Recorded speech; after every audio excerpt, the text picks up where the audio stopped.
morning guys, mabilis ang ride lang tayo, morong loop lang kasi parang uulan na naman. So tara.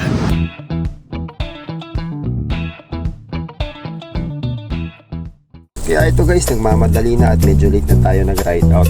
By the way, meron nga pala tayong mga kasama magmorong loop, si Kuya Chris at si Boss Mateo. Dalawang pa 40 na yun, pero grabe pa rin yung lakas nila magbike, mamaya makikita nyo. Fast forward, andito na tayo sa Apalusong ng Antipolo, and para sa mga mahilig sa lusong, palagi tayo mag-iingat dahil madalas ang aksidente dito, lalo na kung basa ang kalsada. Kaya ito mga master, pagdating sa kurbada, nagbabawas talaga ako ng takbo dahil ayoko ng puro likuan tapos downhill pa. And tingnan nyo naman, parang uulan, parang basa pa ata yung kalsada. At makalipas ang maikling lusong ay narito na ako sa KFC kung saan kami magkikita-kita. And buti na lang wala pa sila at makakapagpahinga pa ako. Mga master, dito tayo sa KFC para antayin nyo mga kasama natin mag-morong loop. Pagdating nila ay nagpasya na lang kaming umikot ng junction at umahon na lang sa taktak at huwag na magmorong. Dahil wala daw sa tono yung bike ni Kuya. After ilang minuto ay napansin ko na huminto si Kuya Chris sa gilid at ako namang hinabol si Boss Mateo para sabihin na huminto si Kuya. At after naming tumigil ay biglang nag-message si Kuya at naputulan daw pala siya ng kadena. At ang sabi niya ay una na daw kami, pero syempre ang pangit naman kung iiwan mo agad yung kasama mo.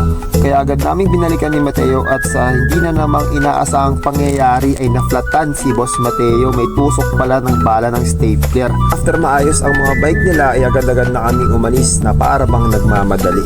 Fast forward ulit guys, andito na kami sa Marcos Highway at dito medyo binilisan na namin yung takbo namin para makapagkape na agad sa taktak.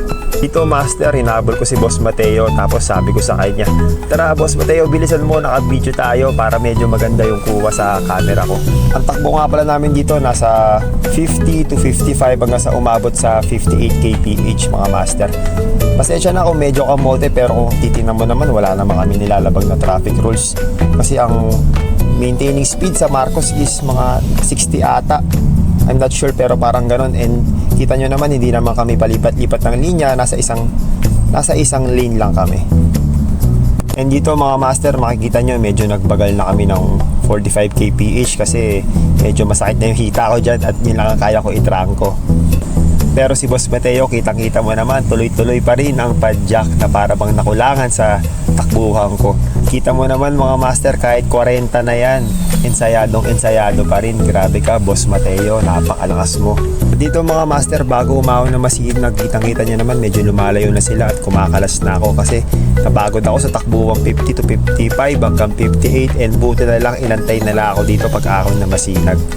Ito mga master, after namin ng matuloy na takbuhan sa Marcos hanggang Masinag, medyo nagbagal na kami dahil ahon na kami ng Antipolo. At ang takbo namin dito mga master, nasa 15 kph na lang hanggang Bola. Siyempre mga master, dahil mabagal yung ahon namin, fast forward ko na, inedit ko na lang. And pagdating dito sa Sumulong, bumakbak na ako ng 20 kph hanggang Paddy's Point. Sa mga huling ahon hanggang Paddy's Point ay nandyan na pala si Kuya Chris na may takbong 30 kph. And syempre ako, kailangan makatutok ako, kailangan makakapit ako para kunyari malakas din ako. Pag ahon namin ng Sumulong, buti na lang nagpahinga si Kuya Chris dahil sa sabog na yung baga ko.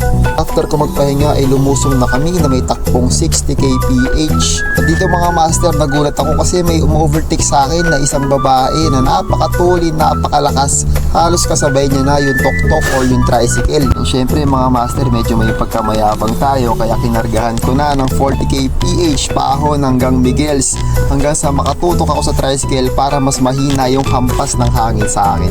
Kaso nga lang pagdating dito, medyo tumulid yung tricycle hanggang sa kumalas na ako, hindi ko na naabutan. And shout out sa iyo ate, napakalakas mong umahon para sa mga women's category. Pagdating dito sa taas ay nagpahinga na ako para antahin yung mga kasama ko. Nakakaalam mo naman, napakalakas mong umahon Herman. At fast forward ko na ulit ang lusong namin hanggang sa makarating na kami sa taktak at dito na nagtatapos ang aking vlog. Maraming salamat po.